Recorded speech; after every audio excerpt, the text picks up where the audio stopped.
Some people know exactly what buttons they can push to get you bent out of shape. Next time they push those buttons, just smile. Say, not this time. I'm staying in peace. I'm going to enjoy this day. If someone is disrespectful, rude, always finding fault, they have issues they haven't dealt with. They end up with bitterness, anger, insecurity bottled up on the inside. Sometimes that poison will try to get off on you. You have to stay on the offense. They may be rude, but I'm not taking the bait. I'm staying calm. I'm going to be respectful despite how they treat me. You ever seen a flea?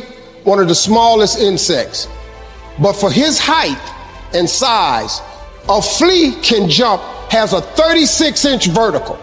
A flea, man, can come 36 inches off the ground. The average person can't do that. But a flea can jump 36 inches off the ground. If you capture the flea and you put him in a mayonnaise jar and you put the lid on it, the flea know one thing. I got a 36-inch vertical. So here he go. He start jumping, but he gonna hit himself on that lid because he got that lid on it. But after a while, after getting knocked down so many times, the flea makes an adjustment. So now the flea only jumps just to where he don't get knocked back down. Got him now jumping nowhere near what he can. Capture some more fleas and put them in there. Next thing you know, I got a jar full of fleas in there, ain't even using a 36-inch vertical because they got a lid on the jar. You're going to duplicate your surroundings. If you take an oak tree seed and you put it in a 2-foot pot, that seed will never become the oak tree that oak trees are capable of becoming because it's going to get stifled by the 2-foot pot. Now check this out. Ain't nothing wrong with the seed. The seed just fell prey to the environment. You are a seed from God. Don't you allow your environment to dictate the oak tree that you become.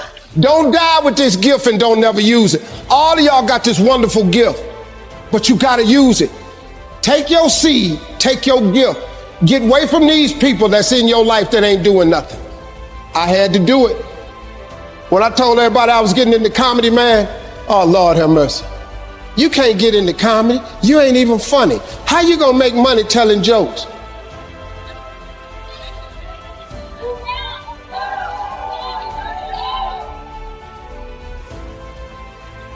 Now, in the beginning, it looked like they was right, but I never gave up. All I did was identify this gift. I worked. I wrote all of my visions down. I read them every morning and every night. And I instilled them in my head. My vision board is so vast now, if I showed you what was on it, you wouldn't even believe it. Because I dreamed so big, I want so big. That's how you get what you want in life now. Many of you, as I have been, as I am, are where you are in your life based upon what you believe. And it's not just what you think you believe on the surface, it's also your shadow beliefs that are holding you back from moving into the life that you believe you deserve. You have to believe you deserve to win. And sometimes it's not just that we think we're good, but that we've done so much, we must be worthy of winning. And sometimes it's not just who we are that we need to believe in, but what we've done. That sometimes you've got to outwork everybody. And you've got to be willing to do the things nobody else is willing to do, so you begin to convince yourself, man, I'm doing all the things everybody else is unwilling to do, so I deserve to get the results other people aren't going to get. Take ownership. Take extreme ownership. Don't make excuses. Don't blame any other person or any other thing. Get control of your ego. Don't hide your delicate pride from the truth. Take ownership of everything in your world, the good and the bad. Take ownership of your mistakes. Take ownership of your shortfalls. Take ownership of your problems. And then take ownership of the solutions that will get those problems solved. Take ownership and lead. Lead.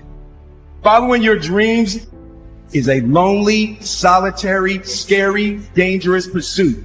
You can't wait for somebody to think you can do it. If you stay in your comfort zone, that's where you will fail.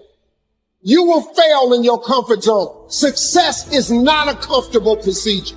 It is a very uncomfortable thing to attempt. So you got to get comfortable being uncomfortable if you ever want to be successful. Rich people don't sleep 8 hours a day. That's a third of your life. It ain't but 24 hours in a day. You cannot be sleep 8 hours a day. We celebrate warriors. We enjoy the winner. We're irritated and frustrated with the whiner. Each of them have earned the title. But each of them have this thing in common. They earned the title based upon how they responded to struggle. How can we crown someone a champion unless we've seen them struggle and overcome to be a winner? How would we know the valor and courage of a warrior unless he's endured the adversity of the battle? How do you know what the wimp is until you see them put their faith in fear and ignore a problem hoping somebody else is going to solve it? In this life, there is going to be struggle, and when they come, what will you do? What role will you play? Will you engage like the warrior? Will you complain like the whiner? Will you ignore it like the wimp? Or will you be what God created you to be, which is the winner? You have to make sure that your dreams, your aspirations and goals are so big that not accomplishing them is not an option. You have to want something so big that it wakes you up in the middle of the night. You have to want something so big that you think about it all the time. It makes you show up, do things you wouldn't normally do. It will be hard because life is hard. That's what life is. And these challenges that you face, they're going to do their best to take you down. Do not let them. Don't waste your pain. We all go through disappointments, setbacks, loss. Pain is a part of life. Pain is temporary. It may last for a minute, or an hour, or a day, or even a year. The only way you're ever going to get to the other side of this journey is you have got to suffer to grow. To grow, you must suffer. The key is what we do in our times of pain. Pain will change us. Heartache, loss, disappointments, they don't leave us the same. Now, how the pain changes you is up to you. Really got to focus with all of your fiber and all of your heart and all of your creativity. You want to make your dream come true, you got to stay focused. Some people rather get even than get ahead. Stay focused on where you want to go. Stuff gets better if we work at it and we stay focused on where we're going. What I'm telling you is if you really want something bad enough, it's worth it. It's worth it. So start to feed yourself the worth question over and over and over again, not the cost question. Cost is a distraction. Worth is a focus mechanism. This is so worth it. It's so worth it. It's so worth it. Focuses you. Cost distracts you. So I want to challenge you today to make that shift of eliminating these distractions and elevating your level of focus. What I want to remind you of is on the other side of that suffering, on the other side of that sacrifice, on the other side of that laser focus is your dream. Remember, only the disciplined ones are free in life. If you are in discipline, you are a slave to your moods. You are a slave to your passions. Life's about self-discipline. We tend to do the things that are easy. Working out is where you can build that the fastest. It gives you instant feedback. Listen, getting successful, it's not a magic trick. If you keep doing what you've been doing, you're going to keep getting what you've been getting. The easy path that calls to us to be weak for that moment, to break down for that moment, to give in to the desire and the short-term gratification. But the discipline will not allow that. The discipline calls for strength and fortitude and will. It won't accept weakness. It won't tolerate another breakdown. Discipline can seem like it's your worst enemy. If it was easy, everybody would do it. I need you to wake up every day and say, today ain't the day, but my day coming. And I will not give up.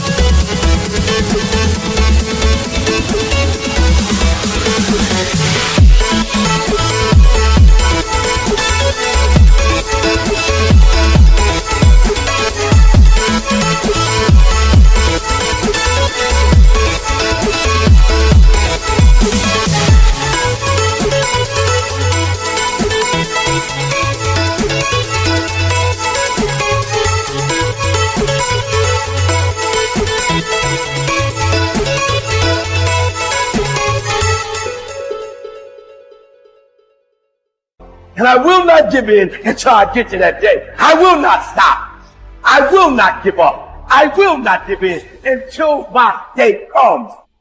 When someone closes a door in your face, all you have to remember is when God allows them to close the door in your face, all God wants you to do is walk up the hall. It's some more doors. You just got to walk up the hall. Because I can promise you, He got a better door that He wants you to go through than the one that got shut in your face. That's a fact. But what happened to people is they stand there beating on the door. Open it back up. We're going to do a write-in campaign. Where are you leaving? I got to have my job. What about my benefits? Hey, stop. The door is closed for a reason. What are the 5 reasons that you won't give up when life catches you on the blind side? When the messenger of misery visits you, what are you going to do? What will keep you in the game when life knocks you to the canvas? Life's going to punch you right in the face. Life's going to fire you over and over again. You're going to be told you're not good enough. Your faith is going to be tested. Your family's going to look you in the eye and say, how do we get health insurance the next month? I don't know. But I know we're going to make it. You know who's going to bail you out? You know who's going to come and rescue you? You know who's going to come and save the day? No one. No one's going to come and do it for you. You're going to have to do it all yourself. See, the Buster Douglas that fought in the last fight was not the Buster Douglas that fought Mike Tyson. See, the Buster Douglas that got knocked down while fighting Mike Tyson had gotten out of an alcohol recovery center. His mother had died. His wife was ill with a terminal illness. He was considered a nothing, a bum. So when he got knocked down, Buster Douglas had a reason to get back up because he said, I'm dedicating this fight to the memory of my mama. Life is hard, man. That's what it's about. Life is a challenge. If you don't work as hard as you can, if you don't sacrifice everything, if you don't get rejected and keep coming back for more, if you don't get your loyalty tested and your faith tested, you don't love that thing if you bail out.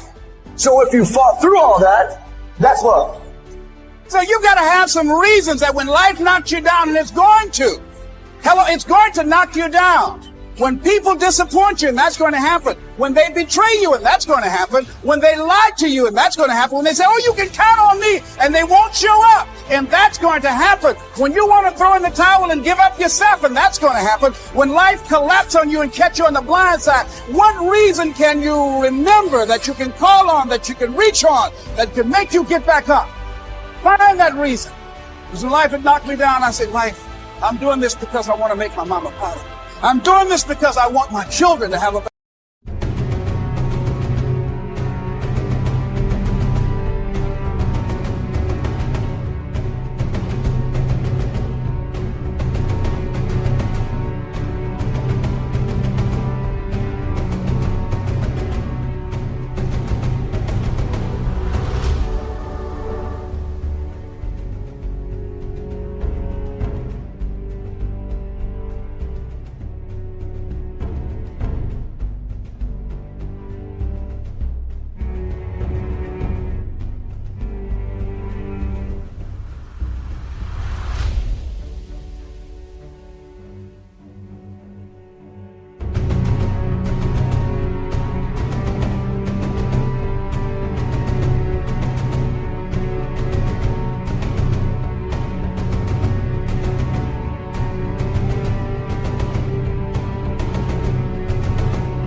life with what I have. I'm doing this because all my life I've been told I'd be a loser, that I wouldn't make it. I'm doing this to make them a lie. I believe, like Frank Sinatra, he said, the best revenge in life is massive success. I'm doing this so I can become massively successful. And with that kind of courage, with that kind of affirmation and reason to empower me, I got a saying that when life knocks you down, try and land on your back, because if you can look up, you can get up.